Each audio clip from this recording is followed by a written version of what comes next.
ঈদের কিছু সুন্নত আমরা জেনে নিই সংক্ষেপে।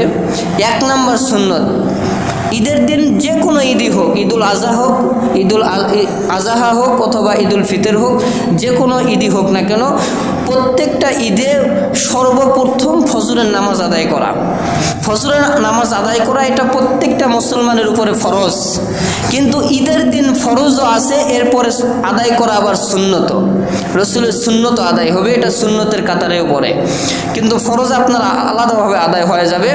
আর বোনাস হিসাবে সুন্নত, বোনাস একটা আছে না, 10 জিবির সাথে আরও 5 জিবি যোগ, এই মিলে 15 জিবি, বোনাস 5 জিবি।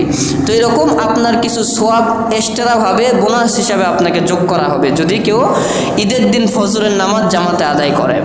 1 নম্বর সুন্নত। 2 নম্বর সুন্নত হচ্ছে ঈদের দিন সকাল সকাল গোসল করা। প্রত্যেকটা মুসলমান ঈদের দিন সকাল সকাল গোসল করবে। 3 নম্বর সুন্নত হচ্ছে সবচাইতে উত্তম কাপড়, নতুন কাপড় পরিধান করতে হবে এরকম কোনো বিষয় নয়, সবচাইতে আপনার যে কাপড়গুলি আছে এর মধ্যে থেকে যেটা উত্তম মনে হয়, যেটা ভালো মনে হয়, এইটা পরিধান করা হচ্ছে সুন্নত। এরপরে খুশবু লাগানো আর আতর সুরমা লাগানো, এটা শুধু ঈদের দিন নয়, প্রত্যেকটা মুসলমানদের জন্য প্রতিদিন সুরমা লাগানো হচ্ছে সুন্নত। আল্লাহ রসুল সাল্লাল্লাহু আলাইহি সাল্লাম শুধু ঈদের দিন সুরমা লাগাতেন এরকম নয়, তিনি প্রতিদিন সকালে ফজরের নামাজ পড়ে সুরমা লাগিয়ে ঘর থেকে বাইর হতেন কালেমার দাওয়াত দেওয়ার জন্য। তিনি রোদে এমন ঘোরাঘুরি করতেন, ঘামে তার সুরমাগুলো এরকম গড়ে গড়ে গাল দিয়ে পড়ে যেত। তো প্রতিদিন সুরমা ব্যবহার করা সুন্নত। তো ঈদের দিনেও সুরমা ব্যবহার করে ঈদগাহে যাওয়া সুন্নত।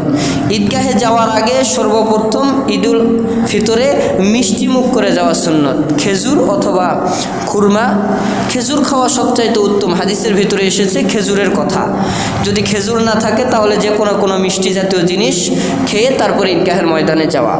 ঈদগাহের ময়দানে যেই রাস্তা দিয়ে যাওয়া এবং এই রাস্তা ব্যতীত অন্য রাস্তা দিয়ে আসা হচ্ছে সুন্নত।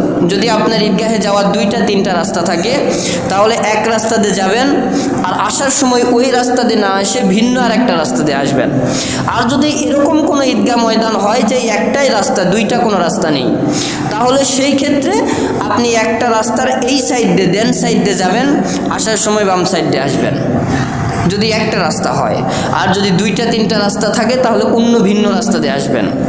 ইসলামের সড়কের ভেতরেও, মেন রোডের ভেতরেও ডান দিক দিয়ে চলা সুন্নত, কিন্তু আপনি ডান দিক দিয়ে যদি গাড়ি নিয়ে যান তা আপনি দেখবেন একটু পরে হাসপাতালে বেডে শুয়ে আছেন, এসে আপনাকে মারা দিবে, কারণ বাংলাদেশের নিয়ম অনুযায়ী বাম দিক দিয়ে যাওয়ার সময় বাম দিক, আসার সময় ডান দিক। আর ইসলামে ডান দিক দিয়ে যাওয়া সুন্নত, বাম দিক দিয়ে আসা সুন্নত। তো ঈদগাহে আপনি যদি একটা রাস্তা